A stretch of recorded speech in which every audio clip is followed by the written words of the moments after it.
Hello and welcome everyone to our special teaching day on the book of Deuteronomy. It's an exciting teaching series. We're going to have two videos on the book of Deuteronomy. I do hope you've had a lovely Christmas, some nice time off.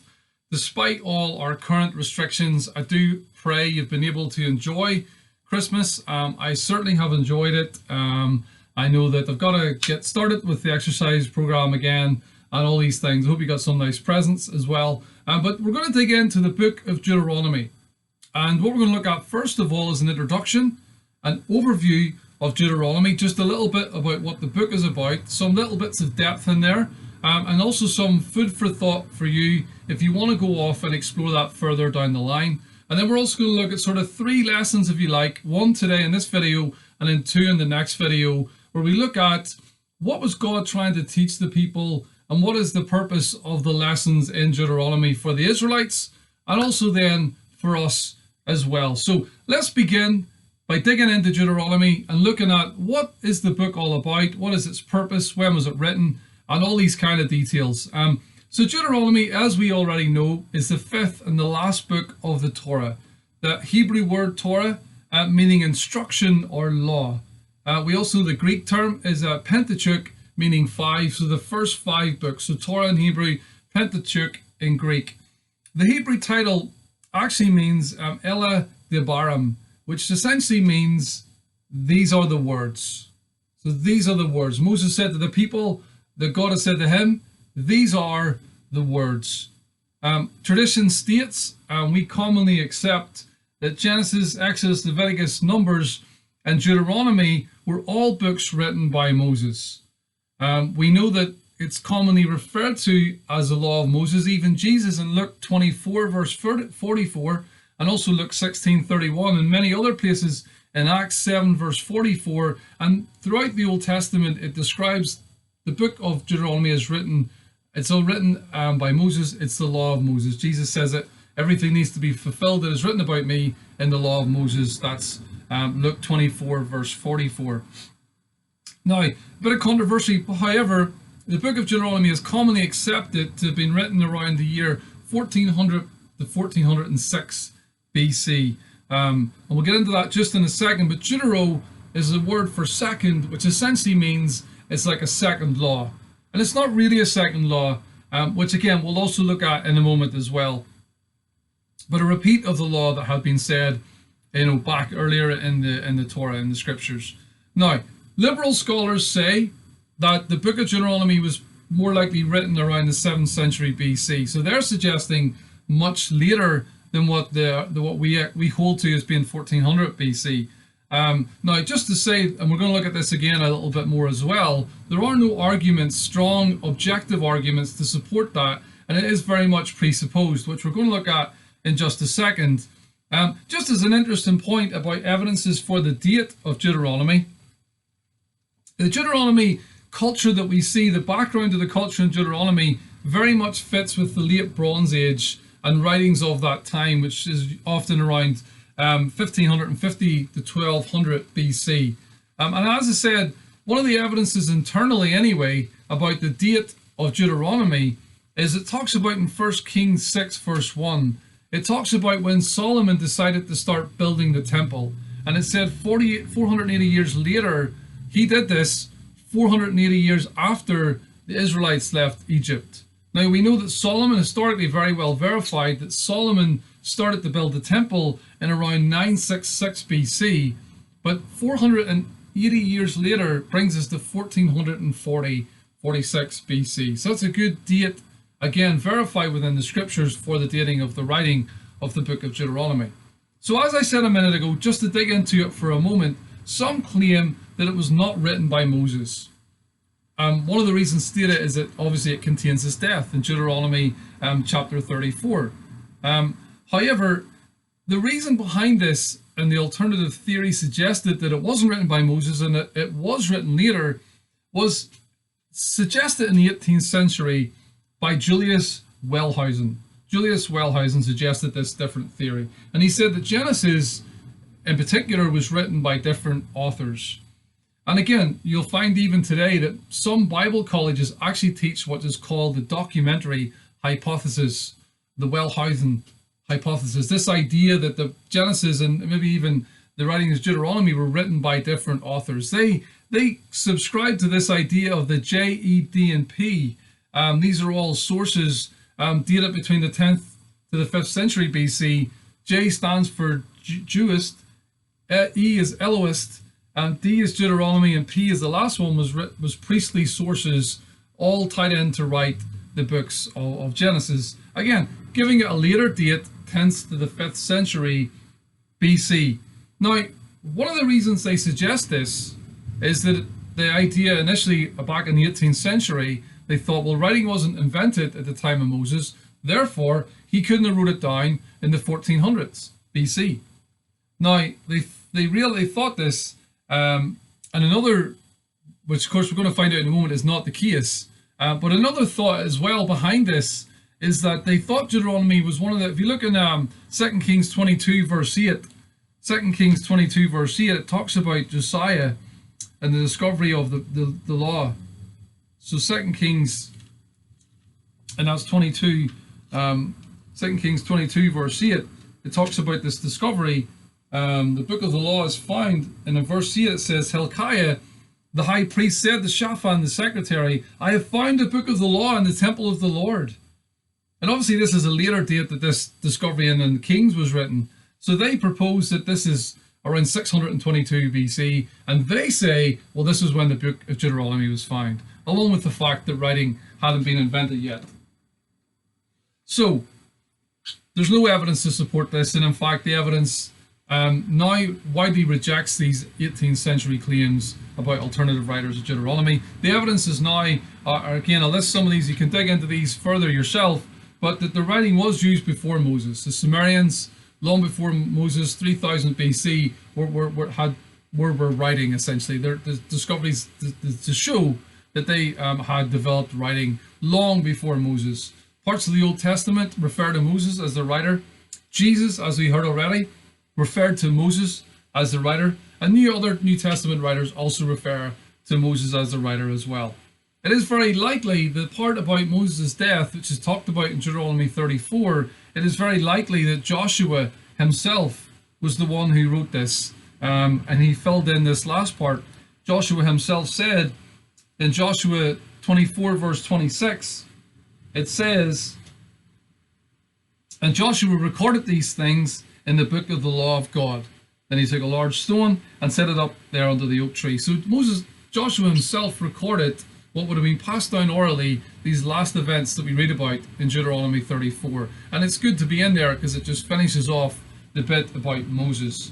So that's the arguments against, very strong evidence against them. We're going to cover another little bit in a moment about its literary style, the literary style of Deuteronomy. And it's also well known at this point that it's been based on, just turn the heating off in this place, it actually gets warm out here, but based on a suzerainty treaty. The suzerainty treaty was common at this time, at the late Bronze Age, in the Near East. And what it was a king would form an alliance with his vassal kings. He was the powerful one, and they would be sort of subject to him. And it was this suzerainty treaty. I am the powerful one, and you will honor and obey what I ask you to do, and in return, I'll look after and protect you. So, suzerainty treaty. The other interesting point as well about this time of the late Bronze Age was the similarities with Hittite writings of the same time. They had treaty texts where the structure is remarkably similar. So you're looking at the late Bronze Age, 1400 to 1200 BC, these Hittite texts that were discovered where the structure was incredibly similar to the structure of Deuteronomy, whereas 7th century writings of Assyrian texts lacked the structure that Deuteronomy had. So the 7th century writings don't have what the early Hittite writings did, which the Deuteronomy has also, which again matches that time. Things like the 7th century writings lack historical prologues. They don't have a blessing section, whereas the Hittite texts do. So the point I'm making about literary style there is, again, more confirmation of the date. The earlier date, 1400 BC, as opposed to the late date of 7th century BC. The writings of the 7th century, the Assyrians and so on, don't match the structure the way the writings of the Hittites do from the late Bronze Age around 1400. They share the incredible structural similarities with Deuteronomy. So again, confirmation of the early date. And again, look into that some more and you'll find some fascinating information on that. What we need to do now is, we looked at who wrote it. We know that it was Moses. We know that Joshua added the last part. We know also that God wanted Moses to communicate what was written in Deuteronomy to the Israelites. Let's take a moment to consider who was on the receiving end of Deuteronomy as it was said at the time. This has been spoken to the Israelites. The Israelites, as we know, lived in Goshen in Egypt, and God wanted to free them from their slavery. They wandered, as we know, in the desert for 40 years. 40 years in the desert. Incredibly tough and difficult terrain and in a hostile environment that they lived in. But it said they traveled and they went to the region of Moab. So on the map you'll see that that's on the east side of Israel, and it's part of the desert region, that they traveled up from the Mount Horeb to Kadesh Barnea and then made their way into the hill country of the Amorites. So we can see that they were waiting on the east side, about to go in and enter the promised land. They knew that God had promised that they would go into the promised land. It was his covenant promise that they would go in and take this land, and that was God's plan for them after leaving Egypt. But we also know, and we're going to read about, is this people that are on the receiving end of what Moses said in Deuteronomy were an entirely new generation. All the early generation that God had made his covenant promises with had all died and passed away in the desert as they traveled through them 40 years. Their parents had now died, and it was the children now that were receiving these words about God's covenant promise. I said earlier about the second law. It's not really a second law in that it's no different from the earlier law. It's just a restatement of the law to a new generation. So this new generation, the children of the parents, were now hearing this law restated for them in their current context, given everything that they had just experienced before this. But imagine being part of this group of Israelites at this time. Think about what you would have seen in that 40 years of traveling through the desert. About living in Egypt, you'd seen many miracles, the parting of the Red Sea. You'd heard the stories from your parents. You'd seen and heard about all the things that God had done to the Israelites. You'd also heard about all the tragedies and the faithlessness of the Israelites and the people, that they got seduced at Moab, they followed false gods, and in many times God inflicted punishment on his own people because of their unfaithfulness. They've seen the parting of the Red Sea. They've seen miraculous water coming from a rock. They'd been at Mount Sinai, the foot of Mount Sinai, which burned, blazed the fire. God was in this mountain. They had seen incredible miracles, or they had heard them passed on to them. But they also seen the people grumbling against God because they didn't have all the luxuries they supposedly had back in Egypt. They'd seen all these terrible things. They'd seen people die, and they'd seen punishment from God. They'd seen their parents, in some cases aunts, uncles, die and not get to the promised land. And this had been promised by God, that these people would inherit the promised land. They'd seen people die because of their faithlessness to God. And they looked ahead and thought, God wants us to go in and face these Canaanites. We know how powerful they are, how big and powerful and numerous. How do you feel now, being in this group of Israelites, knowing that you're asked to go in and fight against the people that have been in the land a long, long time, 400 years at least? Would you rather go back and play it safe, given all that's happened? You'd seen what had happened to your family and other families. How would you feel at this point? Would you feel like faithful, full of faith to go and take what God has promised, given all that you'd seen? Would you be focused on the miracles? Or would you be focused on all the terrible things that you'd seen as well? What would be the dominant theme in your mind? These are the people that God is speaking to. These are the people that God feels like, Deuteronomy, I need to repeat my covenant promises to these people. I need to restate the law that was stated to their parents and remind them of my covenant. And this is God's message to them. This is what Deuteronomy is all about. It's God's message through Moses to these new people, these children who had heard the covenant promises throughout the last 40 years. Now, when you think about it from our point of view, you think there are differences with these people, and there is also similarities. So there's clearly differences between us and them, but at the same time, there are also similarities. We're not under the New Testament covenant anymore, so that is different. We're under the New Testament covenant since Jesus came. And again, it does say unequivocally in Hebrews it is a better covenant. We're not waiting to go and fight.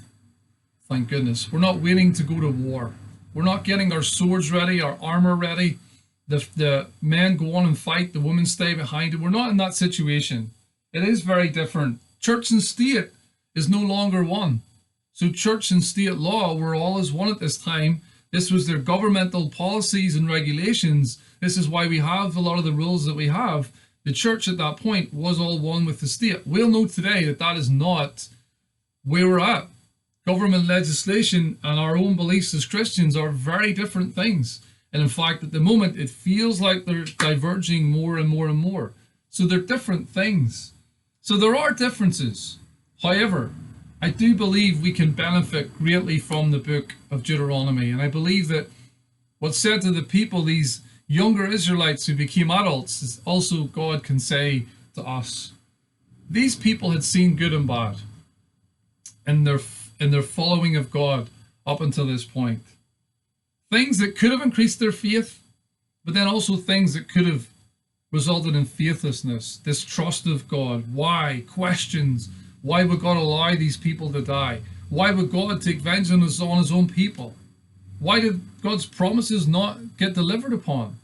Why so much despair and tragedy? Why do we need all this? The question for them, I believe, was, how are they going to respond to the challenges? God's about to speak to his people through Moses. How are they going to respond on reflection to all of these challenges that they went through? This is where we are similar. We're all going to go through challenges. This is the year 2020. I am sure you've either went through physical, mental health challenges, or even just thinking about this year brings us to anxiety and fear. This has been a testing year. There's challenges that will test our resolve, just like the Israelites had here. As I say, what a year this has been for us. Coronavirus, the year of the coronavirus. Let's hope we don't say that 2021 is a year of the coronavirus. Lockdowns, the deaths we're hearing about on the media. We've got vaccines rolling out. Things look good. We look like we're waiting for Christmas, and then we hear, oh no, there's another variant on the virus and it's 71% more transmissible, and the numbers are going up even more. Fills us with fear. And the new variants of the virus, all you hear about is Brexit. All you hear about when you put on the news or read a newspaper or listen to the radio is fear. What is going on? We're having to make so many adjustments. People working from home, out of the office, and even for me, I work from this summer house here in the summer, the first bit of the coronavirus, first wave of it, and I had to work from home, and I had a very difficult couple of weeks. I find it hard to switch off from homework. My kids were off school. I was working from home, and I had a couple of weeks where I was very overwhelmed, very, very overwhelmed. So I know how hard this year has been. Work has changed. We haven't been able to meet for church. We haven't been able to see each other in person. It's been so incredibly difficult. Friends, we haven't been able to see friends. Maybe our money and finances have been very difficult. And then, worst of all, Christmas was cancelled. To an extent, Christmas was cancelled. How can anyone cancel Christmas? I just couldn't believe it. I even been on the news earlier and I thought, they're talking about no New Year's Eve parties of any description. How could this year finish like this after being so incredibly difficult? Maybe we've had very big upheavals, very challenging upheavals. How have we coped in all this year? How have we responded to this year? What has God been saying to us in all that we've seen this year? The question for us, like Moses talking to the Israelites here, have you shrunk back because of what you've seen, because of what you've been afraid of, because of what you've been thinking about? Just like the Israelites is the same for us. God needs to restate and remind us of his covenant promises, of his law, of his love for us, of his plans for us. Despite how it sometimes looks, God is wanting to say to us, I'm still in charge. I still love you. I still protect you. We need instructions on how to live. We need God's promises. We're just like the Israelites here. And when you look at the Israelites, you thought, whether they get into the promised land or not, it's a tragedy what happened to their parents. The outcome of their lives was determined by their response to what they had seen, to the challenges, to God having to discipline some people, to dealing with false gods, with dealing with the peoples all around them, not intermarrying relationships. How they dealt with what had gone before with their parents was going to be determining factor as to whether they'd make it to the promised land or not. The outcome of our lives are determined by how we respond to this year. When I say this year, I just mean to challenges. The outcome of our lives, whether we make it or not, to the very, very end, to the promised land, is all about how we deal with the challenges that we see, how we interpret them, how we respond to them. This year is a great example, and maybe this year coming, we're already in it, will be another example. We are in 2021. I'm just recording this just before. So what are we going to do in 2021? So Deuteronomy for me was always one of the books I wanted to remember the most, because every time I went in, it just reminded me of all the stuff I needed to hear. I don't know about you, but it's so easy to forget. God reminds us in Deuteronomy and the people of what they needed reminded of. That's what he showed them. So what we're going to look at from the book of Deuteronomy, from chapter 1 through to chapter 34, is 3 sermons that Moses gave to the people. There's commonly here, you'll see if you read through it, which I've done many times in this lessons here, is there's 3 sermons to the people. There's a specific message in each one, and God is behind each of the messages. It's incredibly pertinent for us, even though we're not standing waiting to go into Israel. This was the people waiting to go into the promised land. They'd seen a lot of bad things go on behind them, but what would they choose to do now?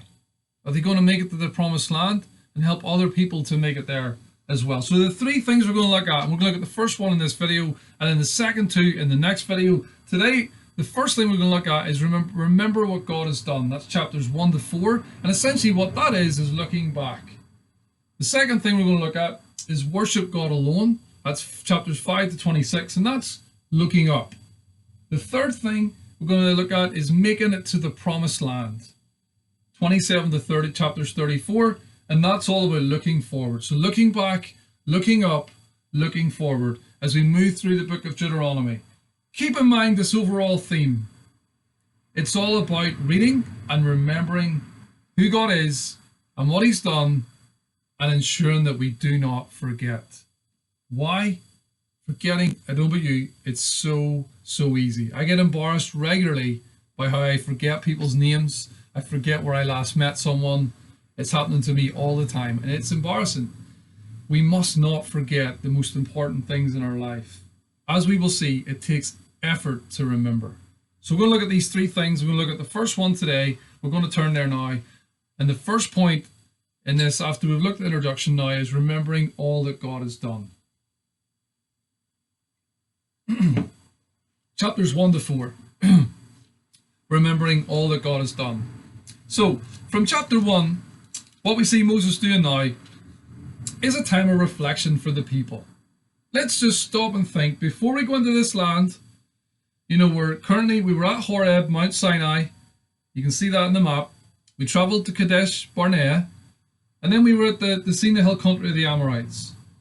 And after already what had passed here is they'd already been through Hebron, Edrei, Ashtoreth, and Moab in the desert. They'd already defeated 2 kings, but they were making their way steadily towards the promised land. And this is the moment where Moses says, right, I need to remind you, I need to make you do something for a moment. I need to get you to remember what God has done. Before you go in, to get your courage up, let's look back and remember what God has done. In chapter 1, we'll read from verse 1. And it says, these are the words Moses spoke to all Israel in the wilderness east of the Jordan. That is in Arabia, opposite Suf, between Param and Tophel, Laban, Hazeroth, Dizahab. It takes 11 days to go from Horeb to Kadesh Barnea by the Mount Seir road.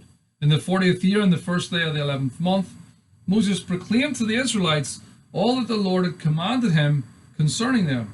This was after he had defeated Sihon, king of the Amorites, who reigned in Heshbon, and at Edrei had defeated Og, king of Bashan, who reigned in Ashtoreth. East of the Jordan in the territory of Moab, Moses began to expound this law, saying, and he goes on to expound on the law.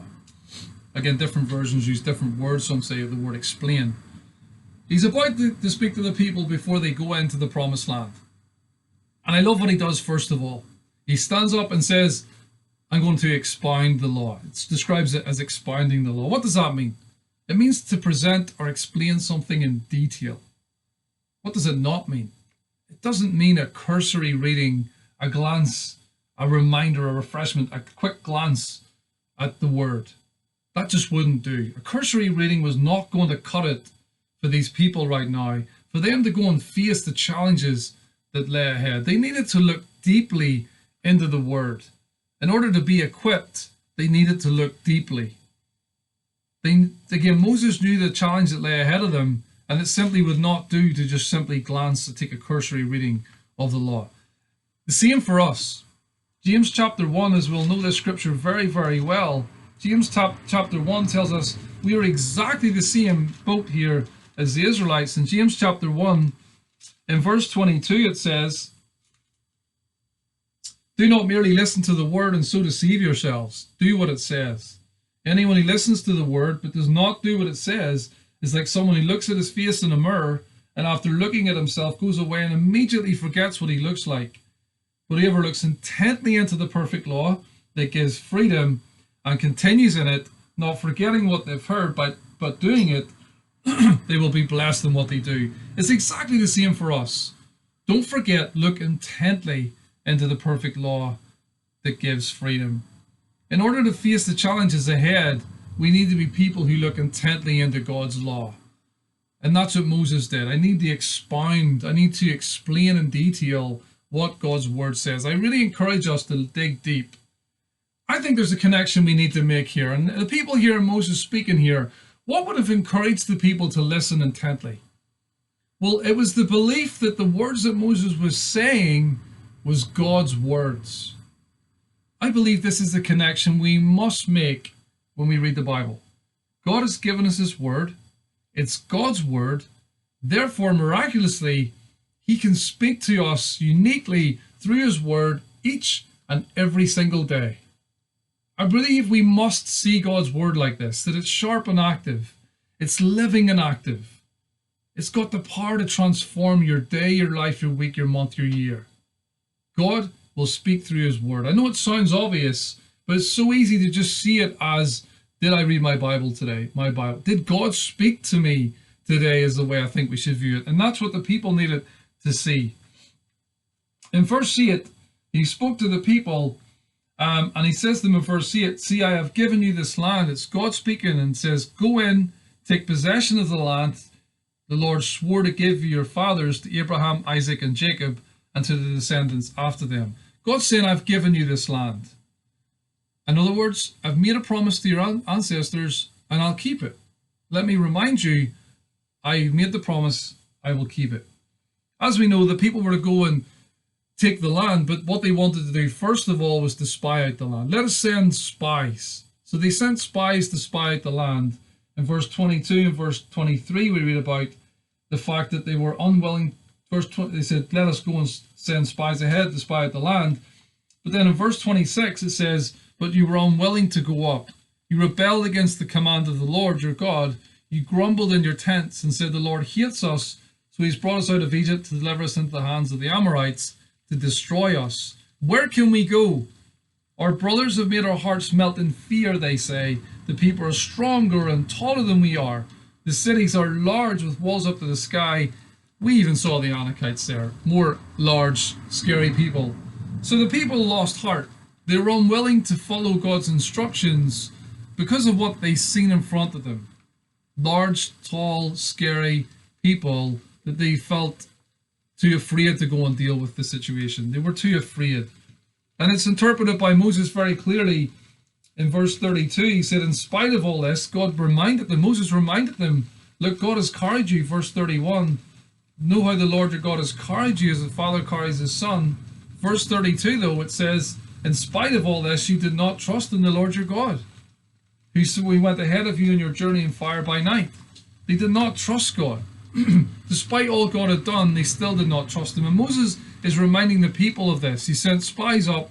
You were unwilling to go up because of fear, and you did not trust God. And we'll flick on and see just in verse 43, Moses says to the people at the time, he reminds them, so I told you, but you would not listen, because they then wanted to go up when they realized they'd done wrong. Well, let's go on up and fight then. And then Moses is like, no, God doesn't want you to go up now. After your initial attitude, he then says, I told you, but you would not listen. You rebelled against the Lord's command, and in your arrogance you marched up into the hill country. The Amorites who lived in those hills came out against you. They chased you like a swarm of bees and beat you down from Seir all the way to Hormah. You came back and wept before God. So they kept changing their mind. In other words, if we want to do it, we'll go. If we don't want to go, we won't go. It's not about obeying God. It's not about trusting God. It's just about whether we feel like it or not. Whether we're afraid or we're not afraid.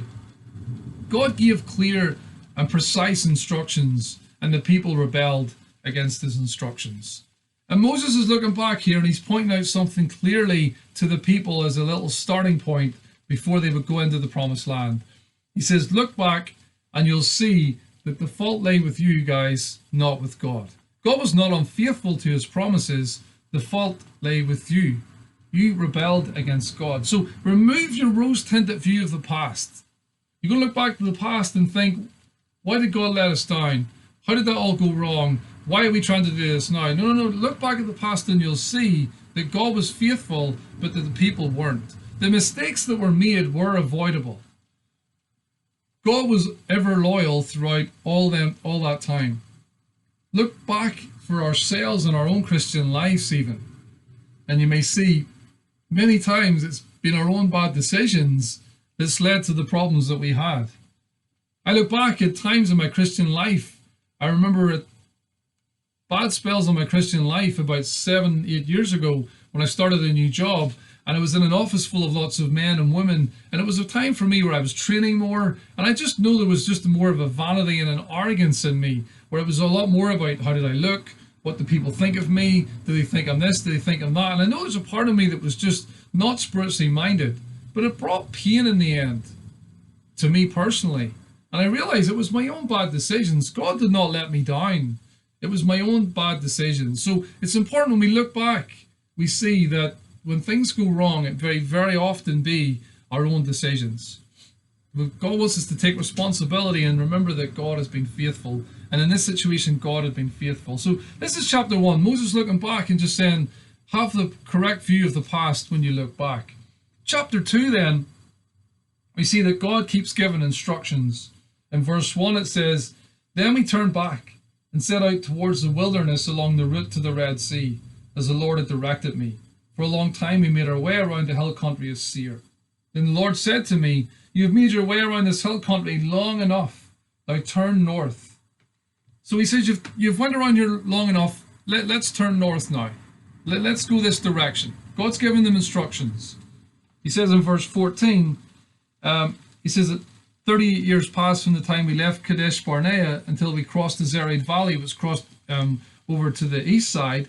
By then, the entire generation of fighting men had perished from the camp. Like we mentioned earlier, all that entire generation had all passed in the 40 years of wandering in the desert. But it says in verse 19, God continues to repeat this message in chapter 2. It says in verse 19, when you come to the Ammonites, do not harass them or provoke them to war, for I will not give you possession of any land belonging to the Ammonites. And he talks about the brothers as well. He talks about the brothers of Esau given the hill country of Seir as their own. He kept saying to the people, I've got a plan. When you go in, don't go near these people and don't go near these people. So God had clear instructions for this plan. It wasn't just an arbitrary go in, destroy all the people, and there you go, take that land. And do it whenever way you want. No, I've got clear instructions as to how this is planned out. This is my plan. You're following it, so trust in me. And again, he reminds the people, and Moses keeps reminding the people of verse 36 of chapter 2. It says, from Arior on the rim of the Arnon gorge, and from the town in the gorge, even as far as Gilead, not one town was too strong for us. The Lord our God gave us them all. This is just after the defeat at Sihon, king of Heshbon. And you'll see in the map, Heshbon is all on the east side of Israel, and just up from Moab. So you'll see that God's saying no one is too strong for you. Moses is getting the people to think, no one's been too strong for you. God has given you them all. In other words, God has done what he said he would do. You sing the song, done what he said he'd do. God has done what he said he would do. He's given you victory time and time again. He's reminding the people, look back and you'll see that God has been faithful to his promise, but look at the victories you've had. Don't look at all these other things necessarily, but remember the victories you've had. God has consistently fought for you. And we'll look on chapter 3, verses 1 to 5 here. Chapter 3 then, remember today we're just covering 1 to 4. Again, remembering all God has done. Chapter 3, it says, Next we turned and went along the road toward Bashan, and Og, king of Bashan, with his whole army marched out to meet us at the battle at Edrei. The Lord said to me, Do not be afraid of him, for I have delivered him into your hands, along with his whole army and his land. Do to him what you did to Sihon, king of the Amorites, who reigned in Heshbon. So the Lord our God also gave into our hands Og, king of Bashan, and all his army. We struck them down, leaving no survivors. At that time he took all his cities. There was not one of the 60 cities that we did not take from them, the whole region of Argob, Og's kingdom in Bashan. All these cities were fortified with high walls and with gates and bars, and there was also a great many unwalled villages. Sorry if my pronunciation of any of them terms is particularly bad. Verses 1 to 5 here. God again saying, Look, you went into and I delivered another king over to you, Og, king of Bashan. I delivered your enemies into your hands. You took all of the cities. It says, everyone you came across, you defeated them because I was with you. Even as it says in verse 4 here, or verse 5, sorry, all the cities were fortified with high walls and gates and bars. So even the ones with fortified high walls and bars, the great cities full of warriors and big strong warriors, strong and well protected cities, you took all of them. Moses is reminding these people, God gave you constant victory regardless of how powerful those peoples were. And it's in verse 21, Moses on the back of that wants to remind the people in Joshua in chapter 3 verse 21, he wants to remind them, he says, At that time I commanded Joshua, you have seen with your own eyes all that the Lord your God has done to these two kings. The Lord will do the same to all the kingdoms over there where you are going. Do not be afraid of them. The Lord and God himself will fight for you. You see what he's done to Sihon and Og. You've seen what he's done, that he's accomplished. Did it matter that they had high walls and bars? Powerful, strong people? Did it matter? When you look back, you can see what God has accomplished through you. He has fought for you. And what did he say? He will fight for you again. Before you go in here, remember this. He'll fight for you again, but remember because of past victories. God will fight for you again. He's defeated these two kings already. Remember, he wanted Joshua and the people to trust God based on his previous faithfulness. And this is exactly the same for us, which we'll look at again in a moment. Based on his previous faithfulness, he will do it again. Chapter 4. Chapter 4, it tells us, in verses 1 to 4, it says, Now Israel, hear the decrees and laws I'm about to teach you. Follow them, so that you may live and may go in and take possession of the land the Lord, the God of your ancestors, has given you. Do not add to what I command you, and do not subtract from it, but keep the commands of the Lord your God that I give you. You saw with your own eyes what the Lord your God did at Baal Peor. The Lord your God destroyed from among you everyone who followed the Baal of Peor, but all of you, and that's from Numbers 25, but all of you who held fast to the Lord your God are still alive today. So you guys seen what God has done. And you've seen what happened when many people in Numbers 25 turned to the worship of another false gods. And he goes into a little bit more detail here. In verse 9 of chapter 4, it says, Only be careful. You've seen all this with your own eyes, but be careful and watch yourselves closely so you do not forget the things your eyes have seen or let them fade from your heart as long as you live. And it says, Teach them to your children and to their children after them. Remember the day you stood before the Lord your God at Horeb, when he said to me, Assemble the people before me to hear my words, so that they may learn to revere me as long as they live in the land, and may teach them to their children. You came near and stood at the foot of the mountain while it blazed with fire to the very heavens, with black clouds and deep darkness. Then the Lord spoke to you out of the fire. You heard the sound of words, but saw no form. There was only a voice. He declared you his covenant, the 10 Commandments, which he commanded you to follow, and then wrote them in 2 stone tablets. And the Lord directed me at that time to teach you the decrees and laws you're to follow in the land you're crossing the Jordan to possess. He says, as long as you live, be careful that you do not forget what your eyes have seen. And he goes into detail here. Remember the day he stood before God at Horeb?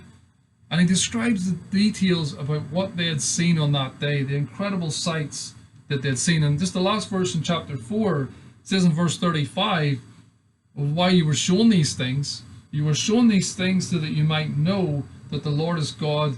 Besides him, there is no other. So the people were being reminded, looking back, and said, these are the victories God has given you. The problem was with the people, not with God. And God has brought you victory. He's constantly fought for you, and he will continue to do that. A few things stand out here about the Israelites and about us. When you think about what Moses is reminding the people when he says, look back and see what God's done. A couple of things. Remember specific events. He says to the people, they were seen and they had seen, and they were also told by previous generations about the incredible things that happened. The parting of the Red Sea, water from the rock. The day they stood before the mountain at Horeb and they received the commandments. They seen the defeated kings Sihon and Og, even though they're more powerful and more numerous than they were. They had to remember the specific details. When you look back, remember the specific things that happened. Don't let yourself forget this. Your eyes seen this. Do not forget this. And that's the same for us. Do we relive the details of how God fought to bring us to his kingdom? Do we relive them details? Can we recount easily our testimony? What God has done in our life? I don't know about you. I'm a Christian 20 years past in August. It's so easy to forget the specific things that God has done. Every now and again we sit down and we start sharing testimonies and we realize, remember all that God had done to get me to this point? Do we recall it easily, all that God has done? Or is it easy for us to forget all the wonderful things that God has done in our life? One of the things I decided at the start of this year, and I didn't stick to it, was to keep a box of all the things that God has done and write them down in a box. But I didn't do it. I should have done it. I should have kept putting these things in a box, and I would be able to look at them at the end of this year. But I haven't done that. So I'm hoping to do that in 2021 and write in a box an incredible list of all the things that God has done. So that's the first thing. Remember the specific things that God has done. The second thing that God says to the people in verses 9 to 10 is be careful and watch yourselves that you don't forget. It says, teach them to your children and your children after them. The second thing the Israelites were to do as a sign of remembrance and a way to remember was to pass on what God had done. It was critical that they passed on to their children and their children's children. That's going to take a lot of effort, a lot of intentionality to pass on what God has done. This is what the people were to do. And again, it was contrasting forgetting with passing on. It's almost like they're opposite sides of the same coin. It's like you can either forget or pass on. Who knows your story? Your conversion story? The things that God has done in 2020 for you and all the years before that. Who knows your story? Is there anyone that when you start to share the details of your testimony and your conversion, they're going, oh, here we go again. I do get that. My kids look at me when they hear my story and say, here we go again. I'm glad they do. They should know my story because I have to tell them what God has done. And I want to tell people what God has done this year. So it's really important for the Israelites that they were passing on all that God had done in their lives. And it's exactly the same for us, that we're passing on what God has done. Have we got an elevator pitch for our testimony? It's really useful to have that elevator pitch. In other words, like a 15-second little blurb about your testimony. Because sometimes that's all you have. We know that people only listen for short periods of time. I hope you haven't switched off at 44 minutes. But people switch off quickly. Have we got a short elevator pitch of our testimony, which can be very, very useful. All the things that God has done and that we desire to share. The third thing, we'll not look at it about making idols. We'll look at that in our next video. The people were warned against watching out for making idols in their heart. But the last thing is God was always ready to forgive. And this is what I love about God. It said in verse 29, if from there you seek the Lord, after they've been banished for all that they've done wrong, said, look, even if from there you seek the Lord, you will find him if you seek him with all your heart.